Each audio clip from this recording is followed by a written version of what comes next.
Good morning guys! Teacher A here and welcome to Gurong Pinoy sa Amerika. So for today, ang lesson natin ay solving quadratic equations by extracting the square root. So from the title itself, para ma-solve natin yung roots ng ating QE or quadratic equations, kukunin natin yung square root ng given equation. So paano ba yun? Actually, ito yung isa sa pinaka-simple at pinaka-madaling pagsusolve ng roots ng quadratic equation. So, start na tayo. Example number 1. So, number 1, we have x squared minus 100 is equal to 0. So, yung first step, kailangan yung ating constant term ay ililipat natin sa right side ng equation. So, yung x squared lang ang nasa left side. So, gawin natin. So, we have here x squared, then equals. Ilipat natin yung constant term, negative 100, i-transpose, that will become positive 100. Yan, dali lang, diba? Next, second step, kunin na natin ngayon yung square root ng both sides.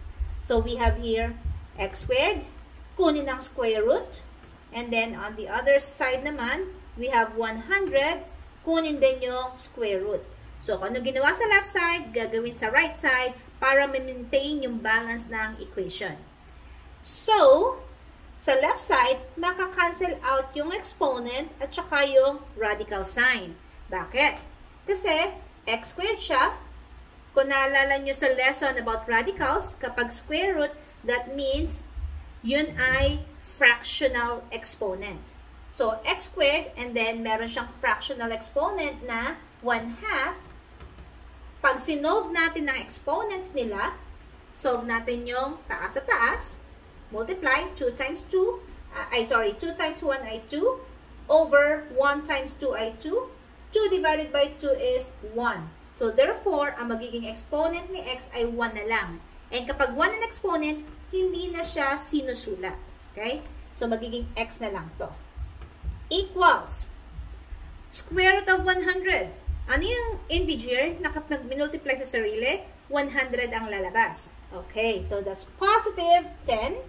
10 times 10 ay 100. And negative 10, kasi negative 10 times negative 10 ay 100. So yung answer natin, pwede nyo siyang isulat na ganito, or pwede nyo siyang paghiwalayin. Wherein yung first root ay positive 10, at ang second root naman ay negative 10. So, there you go. That's example number 1. Okay? Next, example number 2. We have 3x squared minus 12 is equal to 0. Again, first step. Ang ating constant term, i-transpose sa kabila. So, maiiwan dito si 3x squared.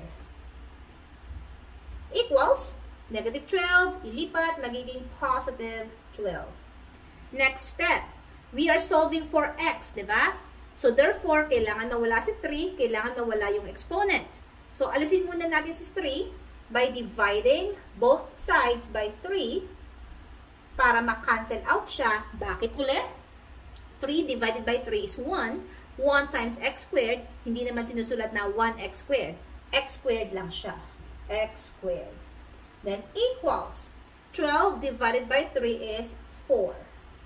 Yan. Kapag tig-isang term na lang siya, extract the root. Get the square root, get the square root. 2, and the radical sign will be cancelled out. Matitira na lang si x.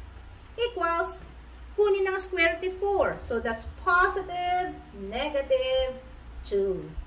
Or, paghiwalayin ulit natin, si x sub 1, which means ang ating first root ay positive 2.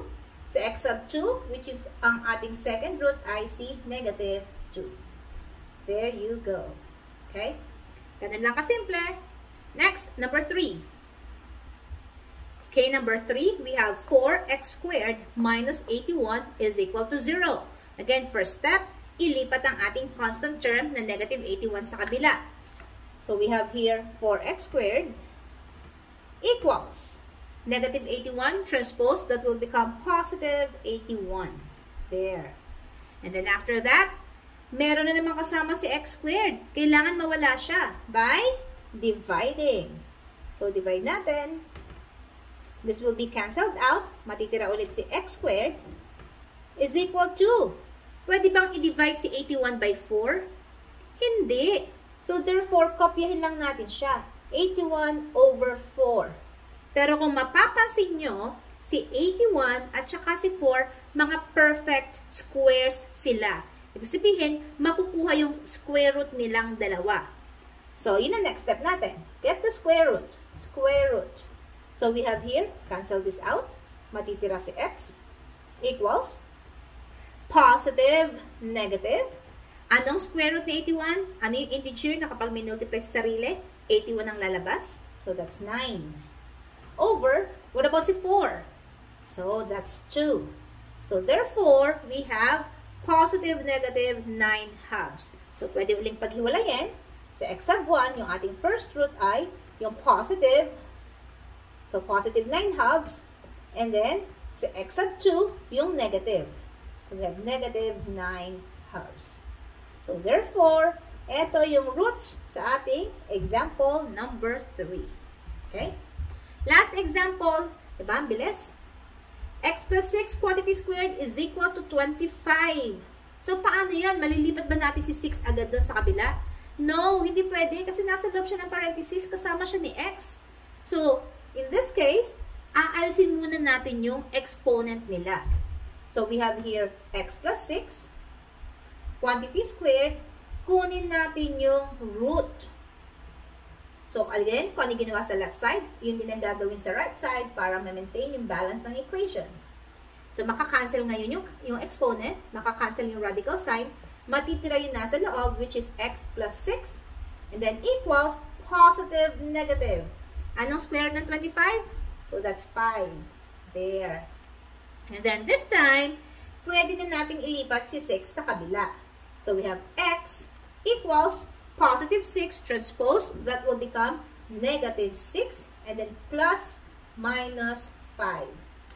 Now, para makuha na natin yung x sub 1 tsaka si x sub 2, paghiwalayin natin. So, dito, si x sub 1 equals si negative 6, i-combine kay positive 5. Sa kabila naman, si x sub 2, si negative 6 ulit, i-combine naman kay negative 5. There. So, solve natin. Negative 6 plus 5, magkaiba ng sign. So, ima-minus. 6 minus 5 is 1. Mas malaki si 6, negative siya. Therefore, the answer is also negative. So, ang ating first root sa x sub 1 is negative 1. Paano naman yung second root? X sub 2 equals. Parehong negative. So, therefore, i-add. 6 plus 5 is 11. And then, copy the common sign. Pareho silang negative. So, negative din yung sagot. So, x sub 2 is equal to negative 11. So, ganun lang kasimple. Kung nakatulong ang aking video sa inyong module, kindly give me a like. And please, if ever na hindi pa kayo member ng aking community, please mag-subscribe kayo kay Teacher A, Gurong Pinay sa Amerika. And paki-like ang aking FB page, same name, Gurong Pinay sa Amerika, Teacher A, para updated kayo sa aking mga latest videos. And I am encouraging you na mag-PM sa akin ng mga pictures ng mga modules nyo, especially mga learning task, para yun na magawa natin ng tutorial video next time, okay? So that's it for today. See you in my next video. Paalam!